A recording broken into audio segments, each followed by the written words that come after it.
أهلا وسهلا بكم أصدقاء القناة مع آخر الأخبار والمستجدات. لكن قبل البداية رجعنا أصدقائي، تفضلوا بالاشتراك وتفعيل الجرس باش يوصلكم كل جديد وباش نبقاو باتصال مع بعضنا إن شاء الله. نزل مغني الراب المعروف سمارة تدوينة مؤثرة ومحزنة على موقعه الخاص بشبكة التواصل الاجتماعي يعلن فيها إصابته بالمرض الخبيث، عافانا وعافاكم الله. وقال سمارة في تدوينته: توصل تفرح عباد وانت شايل هم الدنيا، اوكي خلي تونس الكل تسمع.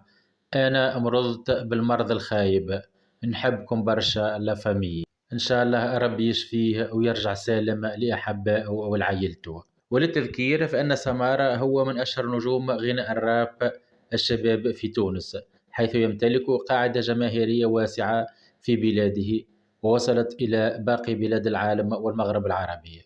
ويرى جمهور سمارة أن المواضيع التي يطرحها من خلال أغانيه هي ترجمة لواقعهم، بما يحمله من هموم وآلام وأحلام، مما جعل قناته تصل إلى أكثر من 1.5 مليون مشترك.